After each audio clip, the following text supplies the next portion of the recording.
яаж хөдөлдөг гэж боддог тий. Ерөнхийдөө бол уусаа бүхэл трейдерүүдийн ер нь бол одоо түүлийн мөрөөдөл юм уу? Яг зах зээлийг яаж хөдөлдгийг мэдэх, яг яагаад зах зээл хөдөлдгийг мэдэх гэдэг ямар хүмүүс хөрөнгөлүүлээд байгаа юм бол бид нар бол биш.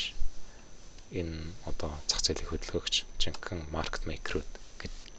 За сайн бацхан уу guys. Бүгдээрээ сайхан наадсан уу? Тэгээд weekly analysis 30 хүрэх чинь. За доллар индекс дээр за weekly chart дээр хэдүүлээ энд нэг weekly gap байгаа гэж ярьсан тий. За тэгээд энэ gap дээр still одоо харилцаар байна. Тэгтээ одоо энэсээ дээшээ долларын bullish minute хамаг хэвээр байгаа. Тэгээд өнгөрсөн 7 хоног энэ өнгөрсөн 2-7 хоногийнхоо low чиглэлөө атак хийгээд тэгээд энэ monthly хэдүүлээ нэг юм gap байгаа гэж би ярьжсэн тий. Өмнөх бичлэгүүд дээр та нараа үзэг бол за энэ monthly gap-ныхаа энэ дээшээ арай ингэ дээр нь хаагдчих чадаагүй. Тэгтээ ерөнхийдөө бол энэ гол цэгээс нь дээр хаагдаад одоо энэ сар яаж нэг сая өнгөрсөн 7 хоногт яг энэ гол цэг рүү харилцсан харагч байна тий.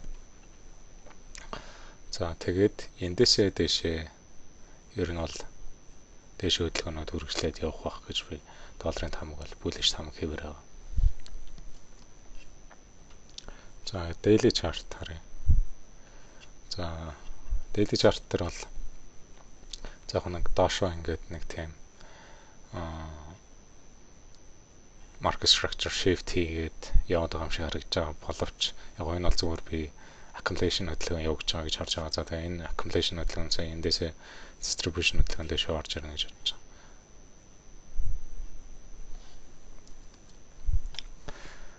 За тэгээд доллар дээр нэг юм байна. Тэгээ яг зүгээр магадгүй та нар яг гайхчихж магадгүй яагаад яг зүгээр ямар одоо арилжааны арга барил ашигладаг тэгээд яг зах зээлийг яаж хөдөлдөг гэж боддог тий. Ерөнхийдөө бол уусаа бүхэл трейдерүүдийн ер нь бол одоо түүлийн мөрөөдөл юм уу? Яг зах зээлийг яаж хөдөлдгийг мэдэх, яг яагаад зах зээл хөдөлдгийг мэдэх гэдэг.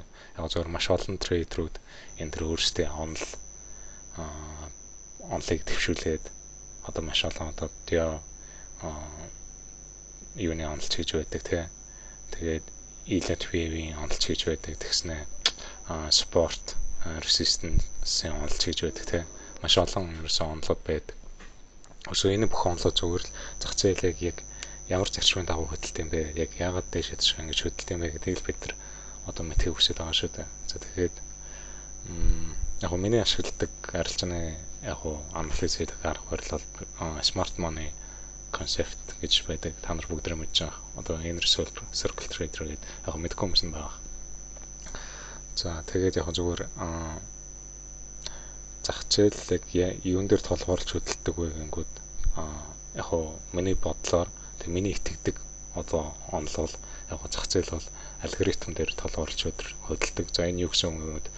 Энэ зах зээлийг хөдөлгөж байгаа энэ одоо гол хөдөлгүүр нь бол одоо AI хэмэл оюухан гэсэн үг. За магадгүй та нар гайхаж байгаа ингээд AI ингээд трейдинг ингээд явуулна гэвэл за баг за зүгээр ингээд миний зүгээр бас бодол шүү. Зүгээр AI хамгийн төрүүлж нэвтэрсэн зүйл бол баг трейдинг одоо энэ харилцааны энэ чартанд баг би хамгийн төрүүлж нэвтэрсэн байх магадaltaй гэж үздэг. За тэрний дараа одоо Facebook, Instagram гэдэг том технологийн компаниуд бол AI-г ингээд ашиглаад явж байгаа тийм. Одоо бидний үзэж харж байгаа бүх контент одоо бидэрт нэг таалагдсан тийм контентууд гараад байдаг шүү дээ. Тэгээ бид нар ерөөсөө тэрийг үзэж зогсож чаддаггүй. Ингээд скролл толгээд. За тэгээд тэрийг яаж хийж байгаа гэнгүүт ерөөсөө ард нь алгоритм ажиллаж байдаг. За алгоритм ингээд таны браузер дээр утсаараа хайж байгаа мэдээлэл юм уу тэр болгон дээр ингээд үндэслээд дата цуглуулад тэр датан дээр үндэслээд ингээд тань зөрүүлсэн. За энэ нэг хүн ийм хүн байж магадгүй юм байна. Бата нэг ийм хүн байна. Доржоо нэг ийм хүн ч юм уу гэхэд ерөөдөө танд нэг identity үүсгэж байгаа. Тэгвэл энэ хүн илүү ийм юм тааших дуртай ч юм уу, илүү хоолны бичлэг ч юм уу, илүү машин дуртай юм бол машины бичлэг хүчих дуртай гэдэг дандаа тэр контентуудыг ингэж алгоритм өөрт чинь ингэж харуулж идэг гэсэн. За яг тэрнтэй л адилхан одоо зах зээл одоо чартууд алгоритм AI гэдэг зүйл дээр ажилладаг Тэгээд энэ алгоритм ер нь алгоритм AI гэдэг чинь өөрөө одоо кодлогдсон одоо програмчлагдсан зүйл шүү дээ. Тэгэхээр яг зүгээр зах зээл бол одоо яг программист хүмүүс мэдж байгаа одоо хэрвээ энэ үйлдэл ингүүл тэр гэсэн одоо бид нар output одоо input хийгээд output нь ингэж гарна гэдэг нэг тийм код өчтдөг тийм үү? Яг тэрнтэй адилхан. За тэгтээ одоо мэдээж энэ алгоритмын код энэ зах зээлийг хөдөлгөгч энэ алгоритмыг бичсэн хүмүүс нь одоо дэлхийн баг хамгийн ухаантай хамгийн одоо sharp одоо тийм хүмүүс байгаа. За тэгээд тэр хүмүүс мэдээж бидэрт зүгээр мөнгө өгöd байна гэж байхгүй. Ерөнхийдөө бол бидрээс мөнгө авах зорилготой л тийм код байгаа бичигдсэн. Яг л казинотой адилхан. Казинод ороод бол орж ирсэн хүмүүсийг казино ажиллуулж байгаа хүмүүс баян болго гаргах чийгсэж боддог шүү дээ. Яаж энэ хүмүүсийн мөнгийг саах вэ гэж. Яаж энэ мөнгө хүний сексрээд илүү цаашаа миний тоглоомыг илүү их тоглох тийм хүсэл эрмэлзэлтэй болох уу гэж бодож байна. За тэгэхээр энэ алгоритм гэдэг зүйл ерөөсөд 100% бидний эсрэг ажиллаж байгаа гэсэн үг. За тэгээд бүр дэлхийн хамгийн супер ухаантай одоо санхүүгийн бүр тэргүүлэх тийм одоо хүмүүс одоо бараг бидний мэддэгчгүй тийм одоо бараг одоо дэлхийг хөдөлгөх хүчтэй тийм хүмүүс ард нь байж байгаа. За тэгээд яг гол санаа нь бол зах зээл бол алгоритм буюу кодчил програмчил дээр ингэж хөдөлдөг. За тэгээд ялангуяа бидний эсрэг бидрээс яаж мөнгө авах вэ? Бидний мөнгийг яаж стоп лоссыг зохиж одоо бидрийг алдагдaltaх өрөх вэ гэдэг дээр л ажиллаж байгаа. За миний итгэл үншил бол ийм байдаг. За би ийм итгэл үншлээр ер нь бол зах зээлийг хардгаа гэсэн үг.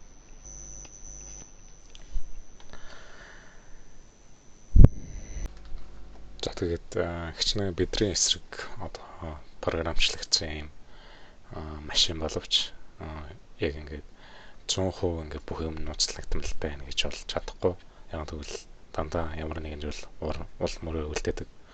За тэгээд тэрний нэг бол энэ миний gap гээд дуудаад байдаг энэ gap одоо монголоор бол одоо монголоор хэлэхэд аюу хэцүү ингээд нэг юм нөх гэх юм уу те одоо энэ хоёрын хооронд ерөөсөө тийм харилцаа юм байхгүй ерөөсөө ганцлаа ингээд үүссэн.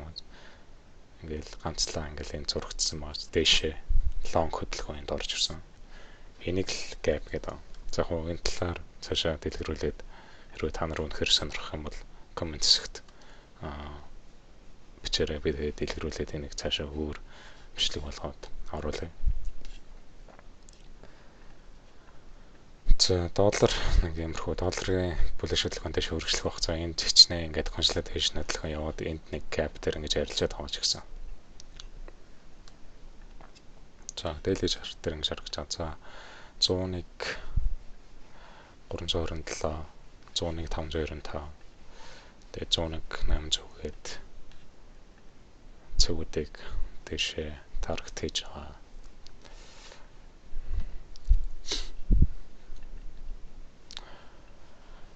За Nasdaq дээр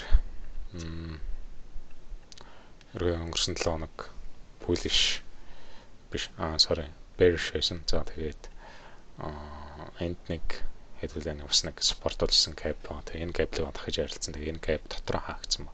За тэгээд ерөнхийдөө одоо миний таамаг бол энэ gap дотроо ингэж юм доошоо чиглэлтэй хөдөлгөөнүүд үргэлжлээд явах хаа гэж таамаглаж байна. За тэгээд яг зөв би тэгээд day trade гэдэг болохоор 7 хоногийн chart-ыг хандлаа заараад явхад яг зөвөр 7 хоногийн яг миний гол хардаг цэгүүдээс 7 хоногийн low high цэгүүд байдаг. Тэгээд эх 7 хоногт бол 28428 гэдэг цэглүү арилж магадaltaй байгаа. Гэхдээ эх 7 хоногт миний таамагаар зах зээл gapтай нэгдэж магадгүй доошо gapтай. За эсрэгээрээ доллар индекс дээр дээшээ gapтай нэгдэх магадaltaй.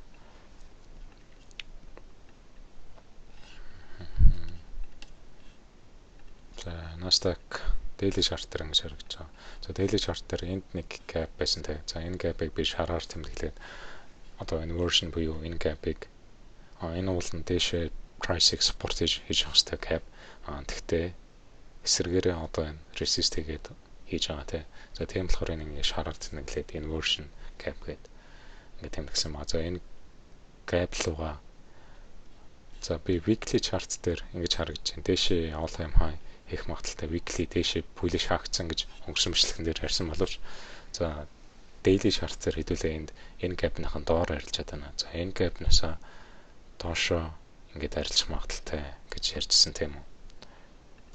За тэгээд өнгөрсөн бичлэг та нар үзээрэй, нэг 8 минутын бичлэг аа week 20-с. За энэ дээр би энэ daily chart-насаа доошоо ингээд арилжна гэж ярьжсэн. За тэгээд ярьсны дагуу ингээд доошоо ингээд яг энэ inversion gap-аса support аваад resist аваад доошоо ингээд арилцсан байна. За тэгээд энэ 7 хоногт яасан гэнгүүт энд нэг бас юм gap үүсгэсэн байна. За тэр үе хэдүүлээ үнэхээр дахиад доошоо хөдөлгөөнөд харахыг хүсвэл энэ gap руугаа дахиад accumulation хөдөлгөөн яваад тэгээд доошоо явах. За accumulation хөдөлгөөн гэдэг нь дээшээ ингээд хөрөмтлүүлэх гэсэн үг. За ямар юу хөрөмтлүүлэх гэдэг юм бэ гэвэл long short position-ууд ингээд хөрөмтлүүлэхийг accumulation хөдөлгөөн гэж хэлээд байгаа шүү. За тэгээд Nasdaq индекс дээр ингэж харагдаж байна. За 28408 гэдэг цэглүү дээш доошоо харилж байгаа.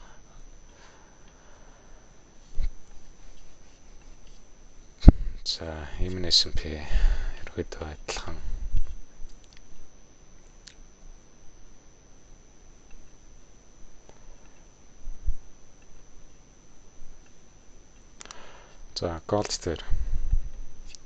За gold дээр тэгээд би энэ gap руу харилцсан.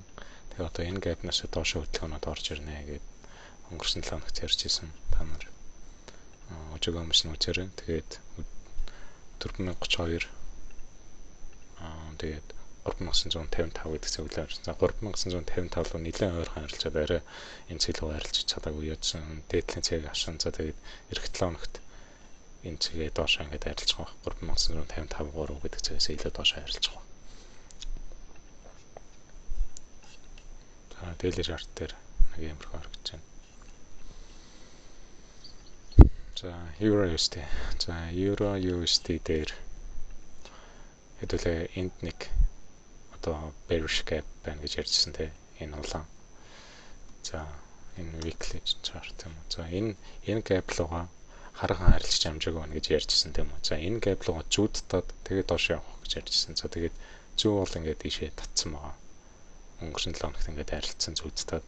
За тэгээд эндээсээ доош хөдөлгөөнүүд орж ирэх баг. За доош хөдөлгөөнүүд шууд орж ирэх нөө эсвэл эндээ дахиж нэг ингэж жоох эндээ ингэж resist авч байгаа доош ингэж орж ирэх нөө гэдэг хэдэлээ харъя.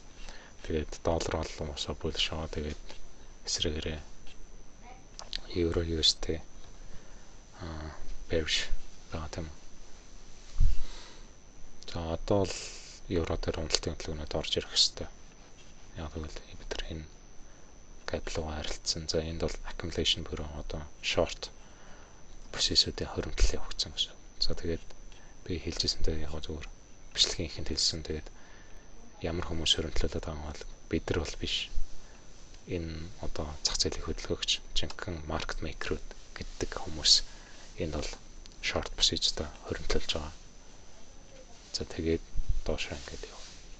Тийм төлөвтэй байгаа.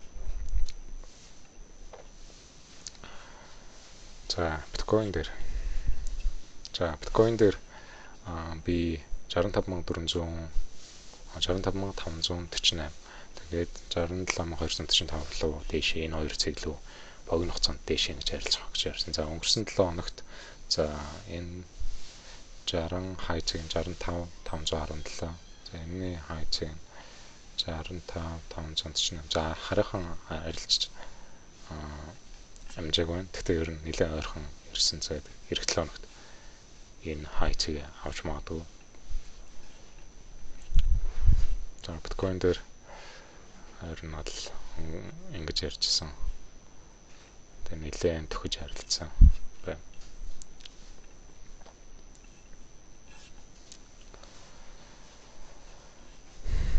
За daily chart дээр нэг ингэж харагдаж байна. Тэгэхээр яг энэ ингээд daily ингээд зах зээл ингээд буцаад ингээд reverse болж байна гэж харагдаж байгаа боловч би ерөөсөө тэгж харахгүй байгаа. Яагаад гэвэл зөвхөн ингээд яг accumulation одоо fake хөдөлгөөнүүд гэж ярьдаг шүү дээ. Бид нар тийм fake хөдөлгөөнүүд л явж байгаа. За тэгээд эх 7 хоног 65 548 гэдэг цэглүүгээ үргэлжлээд арилжах ба. Дээш хөдөлгөөн биткойн дээр богино хугацааны дээш хөдөлгөөнүүд гэсэн шүү. Ер нь бол урт хугацаанд доош байгаа л гэсэн биткойн. За crude oil. За crude oil би ярьчихсан тэгээ. Өнгөрсөн 7 хоногт хэдүүлээ яг энд амар том одоо маш эвгүй эргэлтийн цэг болж болох цэг дээр ирсэн. Тэгээд ирсэн байгаа. За тэгээд энэ gap руугаа арилжиж магадгүй гэж ярьжсэн. За тэгээд хэлснээр дагуу арилцсан байна. За тэгээд яг зөвхөн ингээд планы одоо хаалтаас харахад илүү маш хүчтэй байгаа харагдаж байна. За тэгээд уусаа дайны нөхцөл байдал маань нэг сайжрахгүй байгаа. Болохоор ер нь бол oil буцаад үнэтэй болох магадaltaй. За тэгээд бүр дээшээ дахиад арилжиж магадгүй. За тэгээд би хувьдаа crude oil арилждаг. За тэгэхээр crude oil арилждаг хүмүүс байвал нэлээд боломжтой арилжах хэрэгтэй. Одоо л маш савлгаа өндөр байгаа crude oil. За тэгэхээр энд нэг daily chart дээр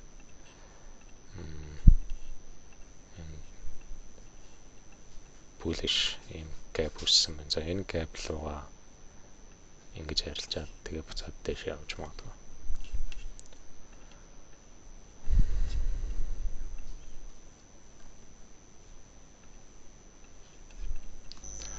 За тэгээд энэ 7 хоногт зах зээлийн шинжилгээ ерөөхдөө нэг иймэрхүү байна. Nasdaq яг уу индекс маркетууд төр би яг уу доошо хөдөлгөөнөд орж ирнэ гэжсэн. Тэгээд энэ 7 хоногт ерөнхийдөө айгүй том significant тийм мэдгэдэггүйц тийм доошо хөдөлгөөнөд орж ирлээ. Тэгээд би бас ярьжсэн дээ өнгөрсөн 7 хоногт ерөнхийдөө бол зах зээлийг яаж арилжах нь хэдүүлээ харъя гэж.